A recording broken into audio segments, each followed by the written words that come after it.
श्री सत्यनारायण भगवान की कथा। ओम नमो भगवते वासुदेवाय।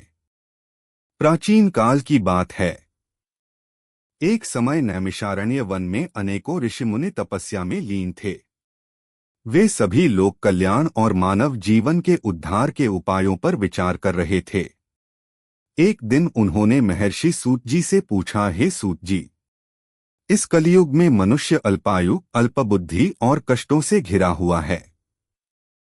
ऐसा कौन सा व्रत या पूजन है जिसे करने से मनुष्य के सभी दुख दूर हों, धन धान्य, संतान, सुख समृद्धि की प्राप्ति हो और अंत में मोक्ष मिले। ऋषियों की बात सुनकर सूत जी ने प्रसन्न होकर कहा, हे मुनिवरों, आपने अत्यंत शुभ प्रश्न किया है। मैं आपको श्री सत्यनारायण भगवान की वह पवित्र कथा सुनाता हूँ जो स्वयं भगवान विष्णु ने नारद जी को सुनाई थी। भगवान नारायण और नारद संवाद। एक समय नारद मुनि भगवान विष्णु के लोक वैकुंठ में पहुँचे। उन्होंने देखा कि पृथ्वी लोक पर मनुष्य अनेक प्रकार के दुखों से पीड़ित हैं। कोई दरिद्र है, कोई रोगी, कोई संतानहीन, तो कोई आपसी कलह में फंसा हुआ है।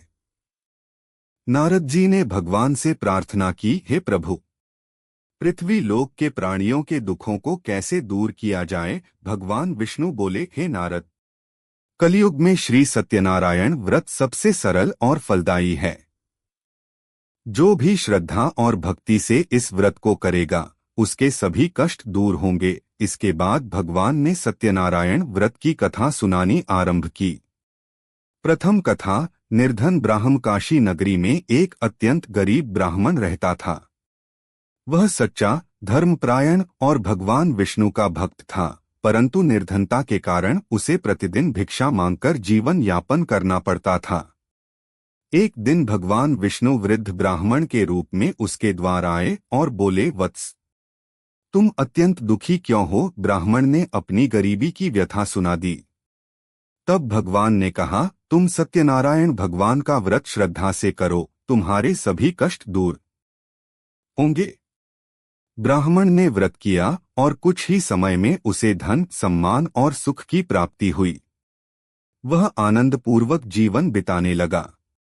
द्वितीय कथा। लकड़हारा। उसी नगर में एक लकड़हारा रहता था।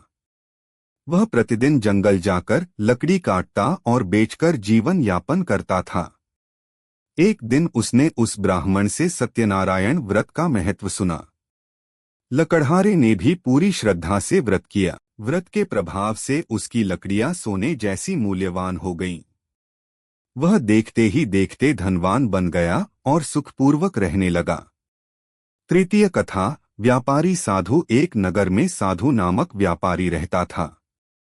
वह बहुत धनवान था, परंतु अहंकार से भरा हुआ था।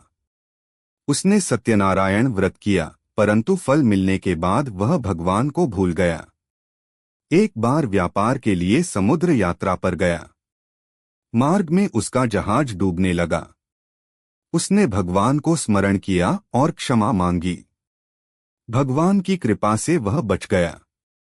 घर लौटकर उसने पूरे विधि विधान से सत्यनारायण व्रत किया और जीवन भर धर्म के मार्ग पर चला। चतुर्थ कथा। साधु की पुत्री। साधु व्यापारी ने अपनी पुत्री का विवाह एक योग्य युवक से किया।